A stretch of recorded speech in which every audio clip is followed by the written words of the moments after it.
A warm good morning to everyone. Welcome back. Happy 2022. We hope that we find you rested and at least semi-prepared to tackle this next year. I couldn't be more pleased to welcome you back to our SAS 5P04 Transdisciplinary Seminar Series. Most of you know me. My name is Jessica Blythe. I'm an assistant professor in the department, and just thrilled to welcome our guest speakers today, who will be talking to us about market response to mandatory conflict mineral disclosures. So just before I hand over the floor to our speakers, let me just introduce them this morning. So we are thrilled to have Dr. Fayez Elayan speaking with us this morning with his co-authors. Dr. Elayan is a chair and professor of accounting with Brock's Goodman School of Business.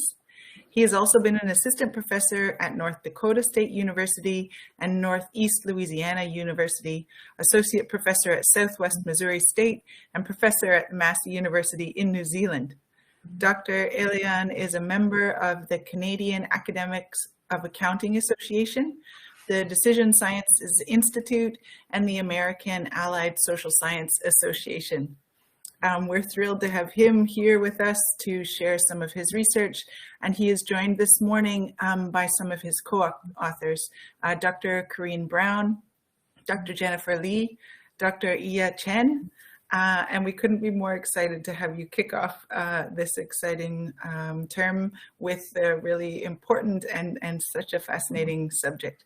So thank you so much, and over to you. Okay, thank you everybody, and thank you Jessica, Aaron, and everybody who's attending, this seminar. I'm not going to go through the introduction again. Please, go ahead, Corinne, and move forward. I would like to start my presentation by a picture and, a headline. As you can see, a headline. This is a piece published by Thomson Reuters in 2019. Tesla, Apple accused of aiding child labor on Congo. Go ahead, Karim, please. And the article says 5 of the world's largest tech companies have been accused of being complicit in the death of children in DRC, Democratic Republic of Congo. Allegedly, the children were forced to mine cobalt, a metal used to make telephone computers in a landmark Loso case. An international rights advocate filed a legal complaint on behalf of 14 families from Congo on Sunday against Tesla, Inc., Apple, Inc., Alphabet, Inc., Microsoft, and Dell Technology. And the companies were part of the system of forced labor, which the family claimed led to serious injuries and death of their children. It said, it is the first case, that tech industries have jointly faced legal action over their, source, cobalt. The images, in the court, and I would like, at the beginning actually to say a warning, because some, of the material may disturbing, here. The images in the court document filed in the U.S. District Court of Washington, D.C. presented children with disfigured or missing limbs, and 6 of the 14 children, in the case were killed in tunnel collapse, and others suffered life-altering injury, including paralysis, it stated, and that's Congo is the second largest country actually in the African continent, and it covers a land area which is larger than the combined territories of Spain, France, Germany, Sweden, and Norway. It is the 76 times the size of its previous colonizer, Belgium. The total mineral wealth of the DRC is estimated to be 24 trillion, not billion, trillion, which is equivalent to gross domestic product of Europe and United States combined. Based on that, DRC has actually the largest reserve, of cobalt and significant quantities of the world's diamond, gold, and copper. And this makes DRC potentially the richest country in the world. The DRC, unfortunately, is ranked among the poorest country in the world and ranked lowest, on the United Nations Human Rights Development Index. The mining of rare mineral by armed group violating human rights of civilians in the DRC has been occurring since actually 1997, and continuous conflict led to the death of more than 5 million in the region. Armed group, in Congo, illegally tax, extort, and force civilians to work. Miners, which including women and children, work up to 48-hour shift in mudslide and tunnel that collapsed and killed many. And according to enough project, rape as a weapon of war in the DRC could exist on a scale seen nowhere else in the world. The mineral we are talking about was subject, to our research here, which coming from Congo and surrounding area, include the tin, tantalum, tungsten, and gold. These four minerals, we refer to them as the 3T and G, 3T, 3 T's and G. And you can see that tin enter into, the production of solder for joining pipes. It include also, it enter into glass additive among batteries, among other, manufacturing process.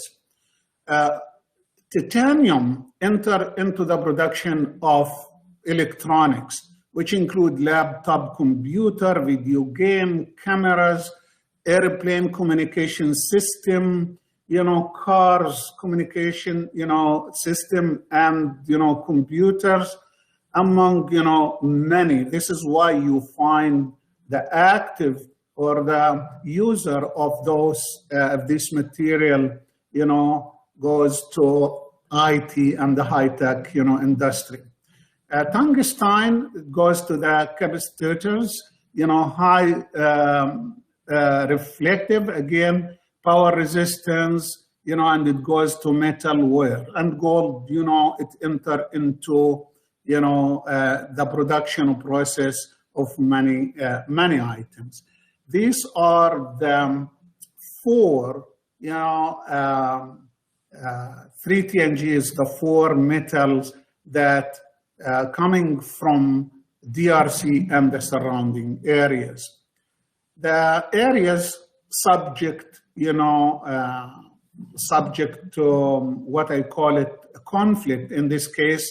As you can see on the map, it includes DRC, Republic of Congo, Sudan, Uganda, Burundi, Zambia, and, Angola. And according to the SEC, Security Exchange Commission, this we call it the covered country or the covered zone. It accounts for 15 to 20% of the world's supply of titanium or tantalum, and a smaller percentage of other, of other minerals. Just give you an idea that the route here or the supply chain, it started from Eastern Congo, where armed group control the mines and also control the routes, the roads to smuggle, these mineral out. And with the proceed from these mineral, they buy weapon, and of course, they terrorize and, create violence. And from Eastern Congo, it goes down to Angola, it goes to Rwanda, it goes to Kenya, where mineral transported to refiners and the smelter. And the main actor here is the European metal traders. And this metal goes to, from this region to East Asia, where smelters in Indonesia and other, on other countries process, this metal, and basically it moved to East Asia to manufacturing company who we make tin solidar, capacitor, template, and and so forth. And from there it moved to whom? It moved to the manufacturer of circuit board, and from there then it moved to whom? It moved to basically to US and to Europe, and sold to consumer in cell phone, music player, digital cameras, among others. Main players, here you can see large company which include Intel, IBM, HP, Nokia, Dell Computers, Toshiba, among other, large high-tech company and other manufacturing. The atrocities of Congo and the shocking statistics actually motivated human rights activists and, stakeholders, activists, basically to engage and to push for, corporate accountability. You can see, hope, raise hope for Congo. Intel come, for example, to the pressure, and they announced that they produce the first chip that is conflict-free. Other campuses, actually, if you look, for example, conflict-free campus, universities in the United States, lobby their administration to have a free or conflict-free campus. Ohio State University is a simple example to lobby their administration to make sure that their computers and high-tech equipment are free from, or conflict-free. The same enough project engage, in shareholder or stakeholder activism, basically to hold companies accountable for that. Now, not only that, collision of a group of what they call it socially responsible investors, collision of more than 50 sustainable investor group, which represent 459 billion under their management, lobby and push and support the SEC to make basically companies accountable and to push for conflict, free. You can see also, start to see on the website, on the social media, a ranking, of the performance, of those companies, in terms of conflict-free. Intel was doing well, for example, as I mentioned, Intel come and make an announcement that, basically they want to make sure that their chips are conflict-free. At the bottom of the hierarchy, you can see Canon, Nikon, Sharp, HTC, and Nintendo are the lowest. They have bad, bad performance. Now, these troubling, statistic of the number of deaths and associated atrocities have resulted in public call for legislation to hold company accountable and to regulate company supply chain in order to reduce the usage of conflict minerals that are likely to cause human rights abuse. And the SEC, the recommendation of the Congress on July 21st, responded to the call, and they passed Section 1502 of Dodd-Frank.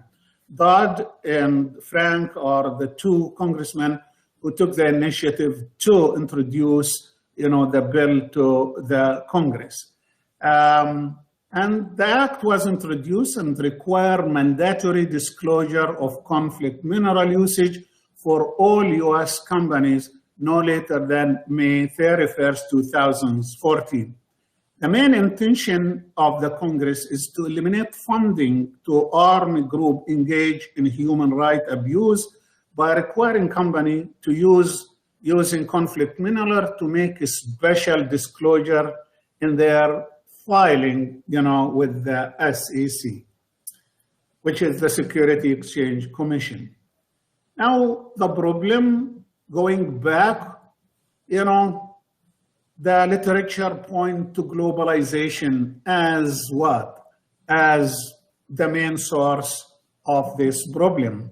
And globalization, there is a lot of literature point that globalization had increased the size, increased the power and influence of corporation, and influenced, of course, their ability to shape government, policy. 2 days ago, if you are watching the news, Apple beats Microsoft to become first, company with the 3 trillion market capitalization. And out of this is 3 trillion, market capitalization ahead of, Apple, which is 2.7 trillion market cap. However, this increase in corporate power, is parallel by an increase in human right, abuse by corporation.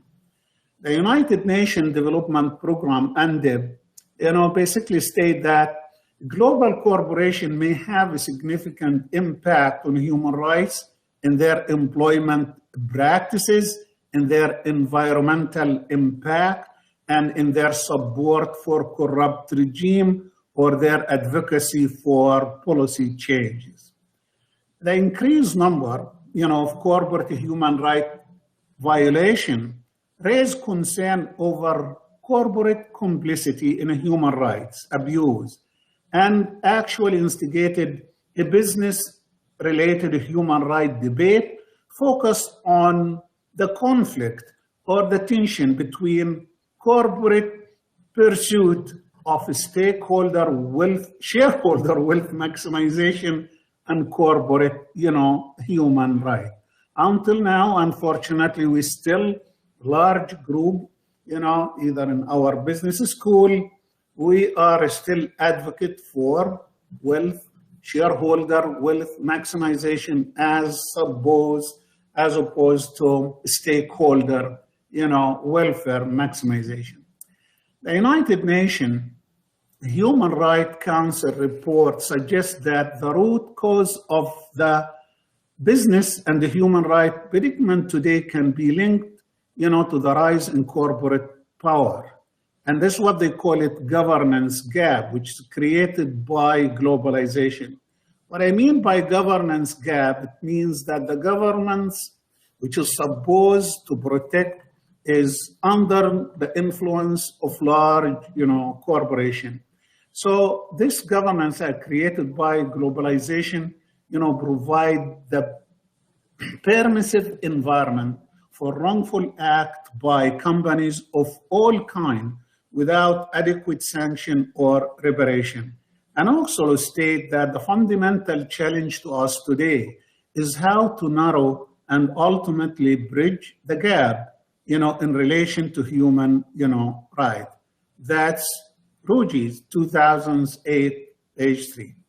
Just give you the extent of the problem. It's not related to specific industry, but it goes all over. Just simple example here, and this is quote from newspaper, Royal Dutch Shell to go to trial for complicity, in torture and murder. Murder, I'm not talking about slapping, somebody on the face or punching somebody on the face. Murder of Nigerian protester. New York, October 8, 2008. Yesterday, Judge Kimba Wood of the United States District Court for Southern District of New York set a trial date of February 9, 2009 for a human rights and racketeering case against Royal Dutch Shell Company, Shell, and the head of its Nigerian operation, Brian Anderson. The cases charged the corporation and its key official for their complicity in the November 10, 1995 hanging of Ken Saro Wiwa and other leaders in the nonviolent opposition to shell pattern of human rights abuse and environmental destruction. Now, you look Coca-Cola company, the soft drink company, you find their product, everywhere. Coca company sued over bottling plant terror campaign. Coca-Cola company bottling plant in Colombia used right-wing death squad to terrorize workers and prevent the organization of unions. And quote, the union lawsuit alleges that the killings were carried out by paramilitary forces, which then presented, the rest of the workforce with ultimatum, either to resign from the union or, flee Carpio, which is the city. That's the Guardian, Saturday, 21st July 2001. Now, the disclosure of corporate exposure to human rights violation emerged as one of the mechanisms to bridge the governance gap. And the debate focused on materiality of such disclosure and whether voluntary or mandatory disclosure is the right prescription, to tackle corporate human rights violation. I want to ask Karine, I know our audience probably don't know what we mean by disclosure. Just can you reflect more on that, Karine?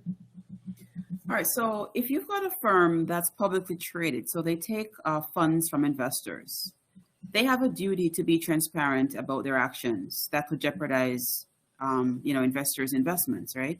And so the role of accounting is to provide information that's relevant, that's credible to investors about the firm's operations. And so we do that in terms of, financial statements, but we also do it in terms of voluntary or mandatory disclosure. So firms are sometimes mandated by regulators, the accounting bodies, to provide information that will reduce this information asymmetry between the stakeholder or the investor and the firm. So we want to know what the firm knows, right?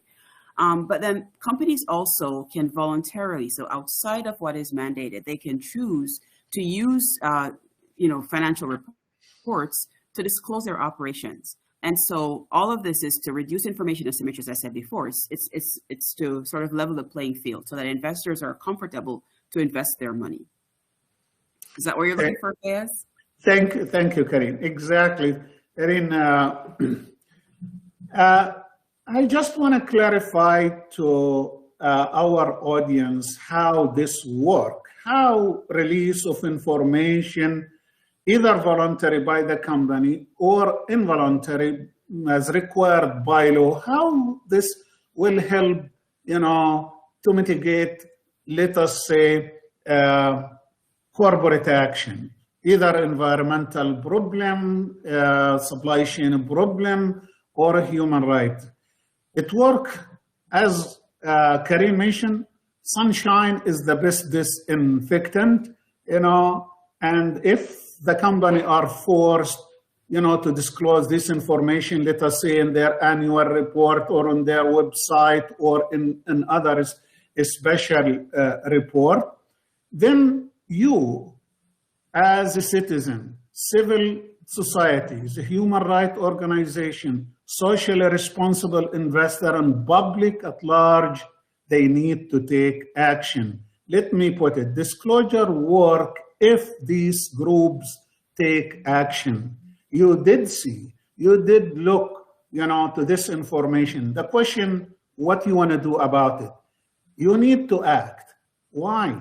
Because large corporation, publish this information, and you as a citizen have a responsibility to look to the impact, of this corporation or the impact of their action on your society. Large corporations these days impact the food you eat, the air you breathe, the water you drink, the job you have. Yes, and as such, you have a responsibility to look, and to read, this statement or this information and to take action, according to that. What action can be taken? Naming and shaming, boycott, sanction, disinvestment. If you are portfolio manager, socially responsible, you can say, I am not gonna invest in this company who engage in a human right violation. I'm not gonna invest in company that it doesn't hire women and minority. I'm not gonna invest in a company that cause damage to the environment. Demonstration among other things. So by doing this, you are forcing, the companies, to change their course of action. Now, the debate, in the area of business is between voluntary disclosure versus mandatory. Voluntary is when the company on their own publish, this information. Mandatory as required by law, as Karim mentioned. The problem is that there is a lot of work and research which indicate, I point to many, for example, that voluntary disclosure in what we call it corporate social responsibility reports, which is published by the companies, and their financial statement remain largely voluntary, non-standard, self-serving, and not independently verified or edited. Actually, Melanie, 2013 conclude that voluntary CSR disclosure, and I'm not talking only about human right, but in general, even environmental disclosure is hazard, bizarre, an assemblage of fantasy or simply a delusional fantasy. They indicate that management may manipulate such disclosure, which raises concern with regard to their reliability. A few studies discuss the value, actually, of mandatory CS disclosure, and including human rights, and indicate that the current mandatory CSR reporting requirements are quite limited and do not appear to be strictly, enforced. In quick summary here, the issue of whether a multinational corporation engage in a human rights violation is settled with ample evidence pointing to corporate engagement in human rights violation. The main question is how to hold corporations accountable for their impact of their activities on human rights. The root cause of business and the human rights predicament today is the governance gap, which created by globalization and lack of adequate sanctioning or reparation. The value of voluntary disclosure is questionable. It's voluntary, unaudited, non-standard, noisy, self-serving, and subject to management manipulation. And to the best, there is a scarcity of research, about corporate engagement in human rights. And to the best of our knowledge, there is no empirical, evidence or published, research that examine the impact of mandatory disclosure of corporate exposure to human rights. And this study here, our study tried to fill the gap, in corporate social responsibility literature. Quickly now, to go to give you an idea about 1502, is mandated by section 1502. If a company is deemed to be user of a conflict mineral, it must file what we call it SD, which is special disclosure. And this need to be filed as part of their report and on their website. And the company are required to conduct reasonable of country, what we call it due diligence, to make sure from where this mineral is originated. They need to track and document the source and chain of custody and include their finding in a public report called the Conflict Mineral Report. This report requires an independent, auditor from outside the company. And in the event that the company determine the origin of its mineral, to be one of the covered zone, DRC, and this area, the company are required to submit, conflict mineral report. Now, do you want to add anything, Karim, to those requirements? No, Fayez, I think you've got it covered. Thank you. Okay. Now, what's special about this? And, actually, this is very important, whether you are in accounting, business, or environmental studies, sustainability is extremely important. This legislation is precedental. It's unique, special. It is the first mandatory disclosure actually by SEC that deal with corporate human rights violation. And I will say that this may serve as a template for similar legislation to regulate social and environmental issues. And I'm talking about food, environment, among other, fashion, water, among other things. This, again, will serve as a template because this is the first time, the SEC start to deal with CSR issue. This report also is audited, which makes it less subject to management manipulation, and it increases credibility and standardized. What that means? It means we can compare the performance of company A with company B. It will enhance comparability.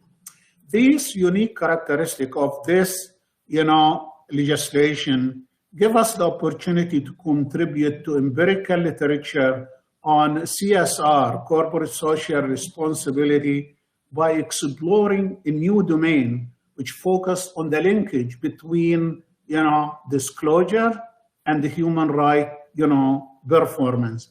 No prior study have examined, these issues. This legislation actually is without, it's not without debate, let me say. The opponent argue, there is people, organization, industry went against the legislation. They indicated their argument that it's gonna increase compliance cost, estimate, that initial compliance, $3 to $4 billion, in addition to 200 to 400 million of continuous compliance. They indicated that it is impossible to have 100% due diligence. Also, they argue that, it's gonna undermine the competitiveness of United States, industry because other country like China doesn't comply, among, other reasons. The proponent of this legislation argue that it's gonna basically encourage corporations to exercise due diligence, to manage their supply chain in a manner that will avoid the human right, to reduce support to armed group, which will lower, again, human rights abuses. And remember, this legislation came to existence because existing mechanism of corporate accountability doesn't work. And we know that we have evidence that voluntary disclosure, doesn't work. And basically it will help investor risk analysis and will help basically to strengthen the market.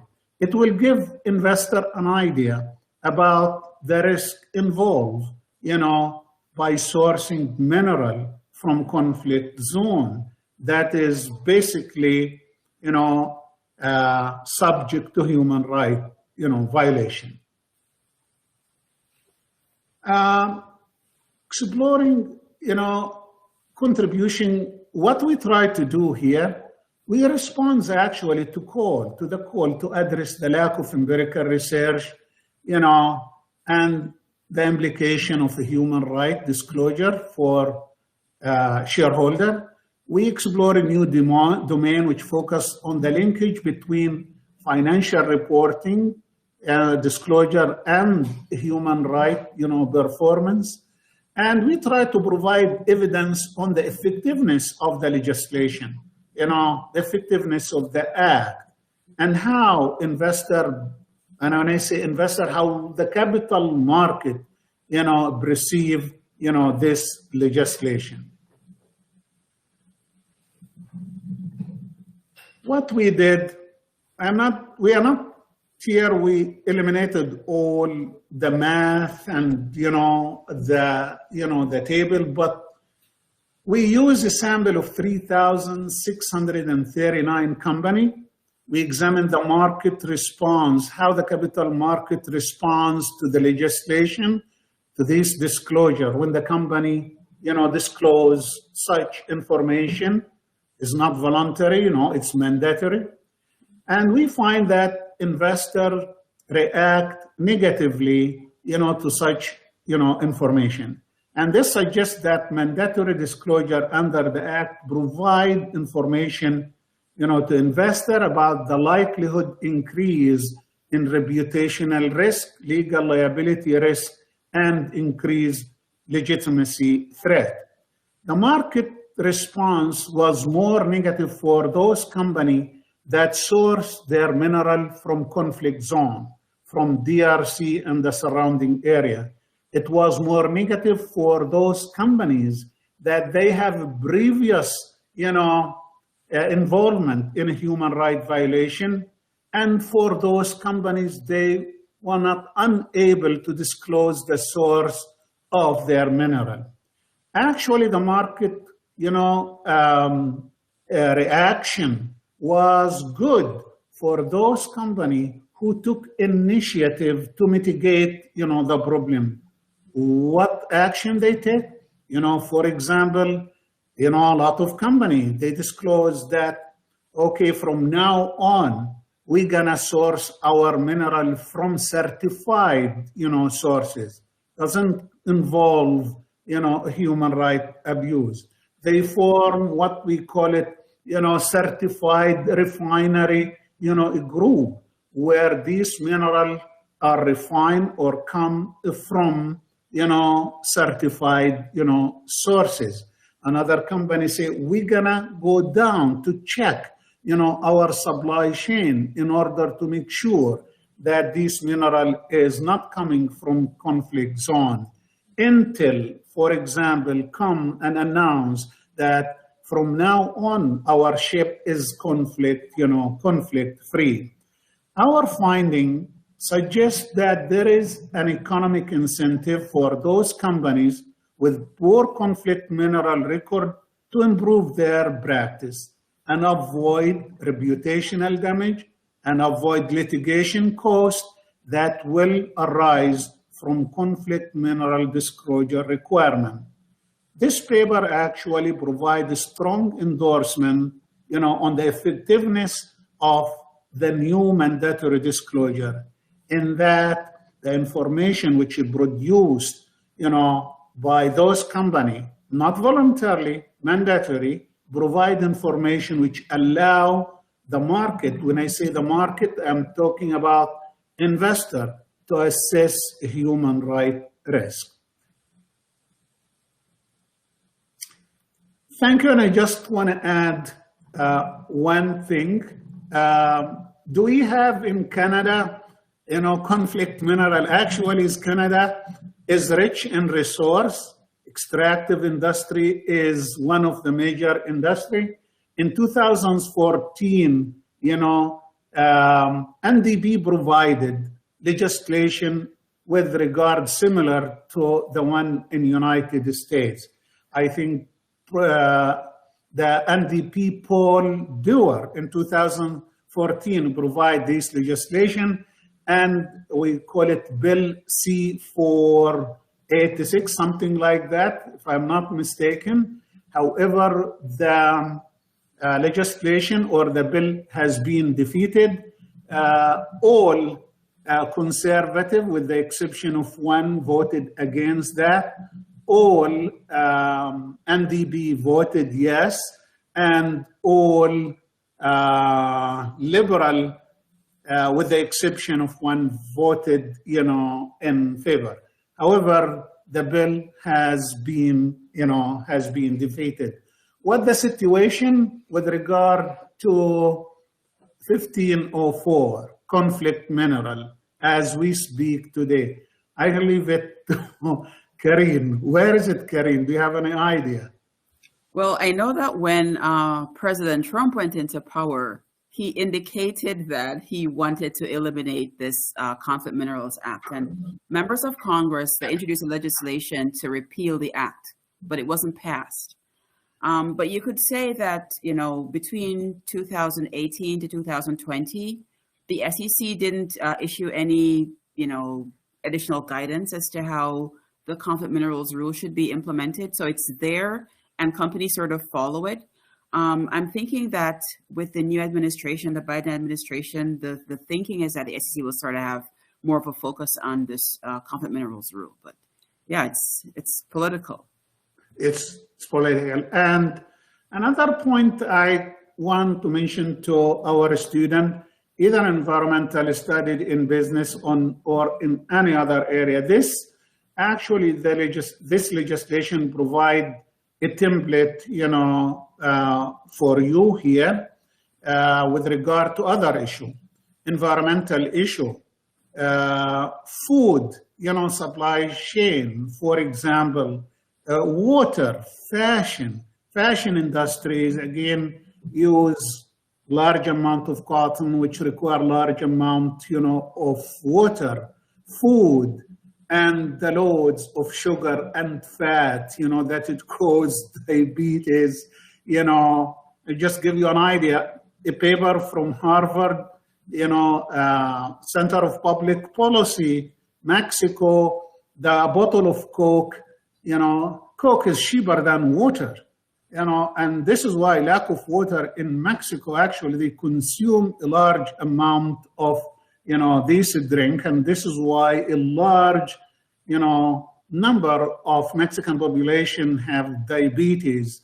and yes, there is some legislation to tax sugar, for example, and so there is an ample of opportunities for you. I think you have a lot of issues that it's need to be addressed, and you can use, I will say, this legislation as, template, as, to guide your way about what can be done to hold these companies, accountable, for their action. As I mentioned, please, this is not only for business or accounting, and finance.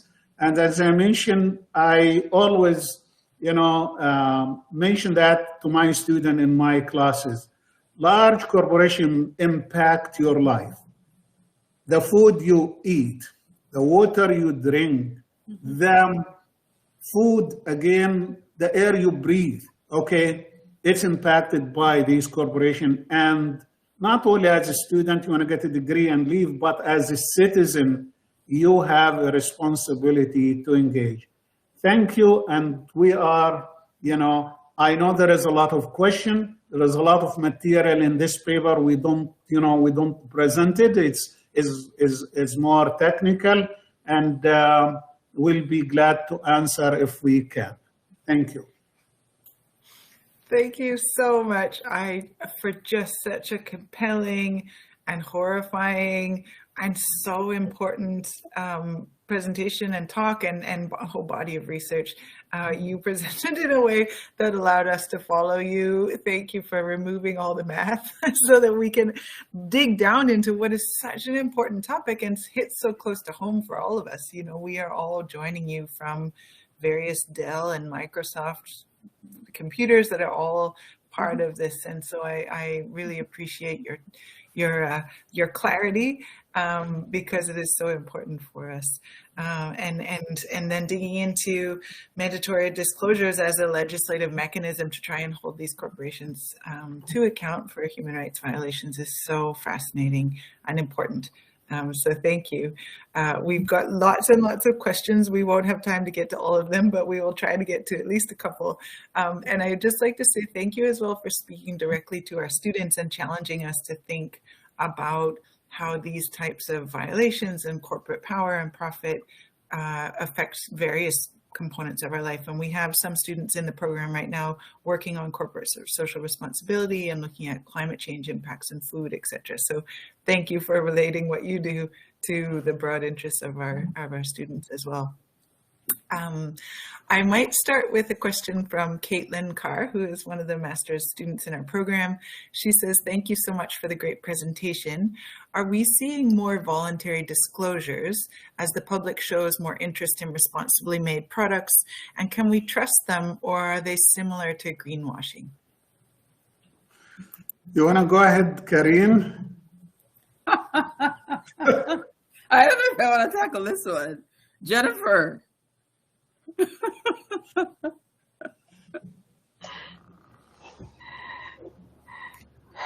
Yeah, well, I can't. Go ahead, Karine. Or No, I listen. Greenwashing is a big problem with companies, and with this kind of research, I know we've got one professor who does a lot of work on greenwashing, right? So a lot of companies, they know what citizens want to hear, right? And so it is easy for them, especially if it's voluntary disclosure, to lie, to sort of paint this awesome picture, and then behind the scenes, they don't do what they're supposed to do. And this is why I think this paper was so important, because this is one of the first pieces of mandatory CSR disclosures that we had, right? And so we have this form, it's standardized, you've got to have it audited, you've got to put things in the right places. And because it's mandatory, it reduces the chance of people lying or using greenwashing to sort of, and this is why we see this negative market reaction. We think, firms had to report what they were doing. They had no choice. And so it disclosed some of the negative things that they were doing. And because of that, you could see a market reaction that is negative. So, in terms of where this CSR disclosure is going, I mean, I would advocate for more mandatory disclosures, because I think that's the way to get to, increasing transparency. We don't trust when we do research, we don't trust management. Let me put it that way. Empirical, you need to have the empirical evidence. We believe with the data again, and not only that, just to add to what Karine mentioned, there is a lot of work there where companies disclose voluntarily this information to capitalize on goodwill, publicity, and so forth. There is some literature, they'll say, oh, it may add, it has a value because it starts as voluntary, but later it becomes mandatory, the next step. My take, in this, and I share, Karine, I basically in favor of mandatory disclosure, standardized, and I want to hold you responsible, and accountable for what you put there. And that will make it easy for future legal action, by other parties. That's a good question. Thank you. Yeah, thank you Very so good much for that question. response. Honestly, I've got questions from about 20 people here, so you have sparked a lot of interest. I might take one or two more because it's so relevant to all of us, but we rarely think about it, and we rarely, take the time to read and then go and advocate and try and be part of the solution rather than just part of the problem. I'm going to mix two questions together from two of our students, from Sebastian and Alexandra. So first part is there a world guideline or best practice to inform mandatory disclosures? And then the second part is, do you believe that mandatory disclosures of environmental sustainability, impacts of corporate performance would encourage more companies to participate in more environmentally responsible production? With regard to the guidelines, sorry, I have echo there. Yeah. You sound good on our end. Yeah, with regard to guidelines, with regard 1502, they set the guidelines. They set the guidelines that the company need to follow, in order, for example, to have, due diligence, in terms of their supply chain and to document, their finding. So yes, there is guideline. What the second part of the question, Karim? Does the mandatory disclosures encourage companies to be better citizens? It's not encouraged. This is, they have to, they have to. Probably, when we say mandatory, it means you don't have the option to, okay? You have, when it comes to, when we have to deal with environmental issue, and we have Matt, my student is here. We have work on greenhouse gas, and then they have to disclose. They have to disclose. It's not an optional, and that's what we are looking for, and that's what we ask investors to do: engage, demonstration, naming and shaming, in order to push the regulator to regulate, to mandate, and not a choice, and whether we're talking about environmental, issue, supply chain issue with regard to food, to water, and things, like that.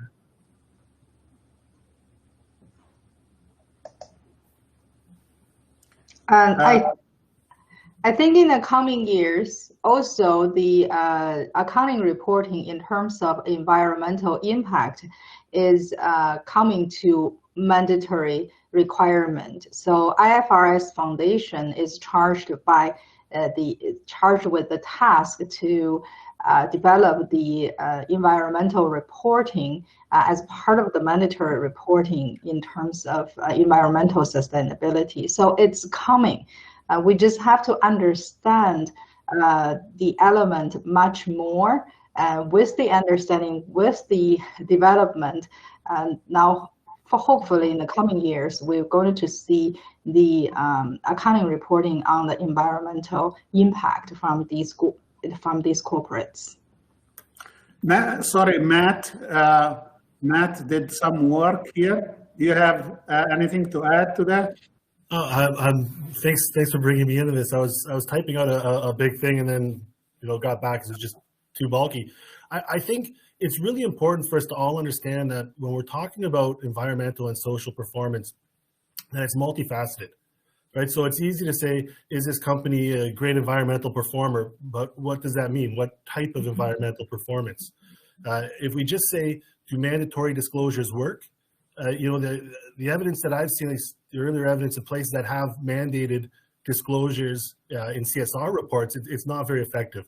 It's very similar to voluntary disclosure because there's too much discretion in what can be disclosed, and that is going to lead to that greenwashing, or what we call organized hypocrisy, right? So the beautiful thing about this study, which I really enjoy, so thanks everybody for presenting, is that it's looking at one specific type of performance. And because you're looking at one specific thing, you can get in and create rules on how to disclose, and those can be audited, and it can have a lot more rigor, right? So really it's up to us to start looking at specific metrics. And I know my own work, I've moved past, I won't talk too long. I do look at greenhouse gas emissions, but I look at the mandated by external regulators. And I've currently been arguing that these numbers should be put on as opposed to self-reported corporate numbers. So I won't talk too long, but I think it's very important that we say we have to focus on the metric, and whether or not this type of performance is giving the information that's relevant to decision makers so that they can properly assess. So thanks. Thank you, Matt. Yeah, thank you all. This is a conversation we clearly could continue for hours. It's so fascinating. But I think I might finish with just one final question, keeping my eye on the time. And I think it builds on the types of challenges that you've been talking through in terms of the complexity and the faceted nature of mandatory disclosures. One of our master's students, Tasha, says, thank you so much for the presentation. In the future, can we ensure that disclosures are accessible to the public? And specifically, is there language that can be used to make them more accessible, or other ways of communications, so that consumers can play a role as more informed decision makers with the products that they're consuming? Essentially, are mandatory disclosures available and used by the public or not? Well, it's required to be available to the public. There is different outlet, for that. In accounting, we talk about financial report, annual report, but not everybody, go to look to the annual report of a company. In 1502, it's required to be disclosed.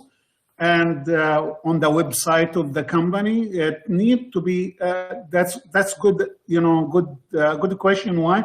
Because you need to publicize, these disclosure to give a chance to, the players, to human rights activists, to socially responsible, investors, to public at large, to take action.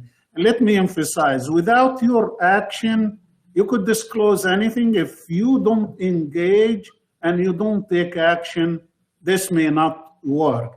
But remember also, when we say that the annual report, investors, portfolio manager who manage massive fund, they look to those, disclosure. But I agree with you that the more again outlet for these disclosure to be accessible to the public, the more this information will be reflected in the action of those people, and we hopefully these organization will take action. Anything to add, Karine? I wanted to add, I saw Tech typed a comment that I agreed with, and he's saying that the invisible hand does not really work, and so governments have to play a role in this. And for the students out there, I mentioned just now that, depending on what jurisdiction is in power, there's a different focus. There's a role that we all have to play, right, as citizens, to demand that our representatives follow up and hold these corporations accountable, because then you would have a direct impact on what the accounting does, right? If you, through your voting, through your advocacy, impact what legislators do, then the accounting standards will follow behind. So we all have a role to play in this. Anything you would like to add? I know Tech is here. Tech is our Associate Dean for Research. Just want to thank you, Fayez, Karine, and Jennifer and Ben for accepting this invitation and collaborated with our colleague in sustainability area, because I think, CSR and sustainability is not just in one area, it's multidisciplinary, and the more we can engage and exchange and collaborate, the better. So thank you so much, everyone, for doing this. Thank you, Tech. Well, I think that's a wonderful place for me to jump in and wrap up. It's a perfect way to finish with a call to action for all of us to participate more in holding corporations to account and being responsible for our role in this system, which we all play a part. I agree so much with the excitement about the shared interest that we have amongst these groups. So I would like to extend a really heartfelt thank you to all of you for presenting, sharing your really important work, and I look forward to future collaborations between us. So thank you so much, and happy 2022. It was a wonderful way to kick off the year. Thank you, everybody. Thank you. And if any of the students, if you would like any help from any research of these corporate social responsible environmental, we are, you know how to reach to us, and we will be glad to help, and we will reach to you to see how we can, do some things, together. Thank you, Jessica, Amy, and thank you to the center. Take care, everybody. Thanks. Thank you so much.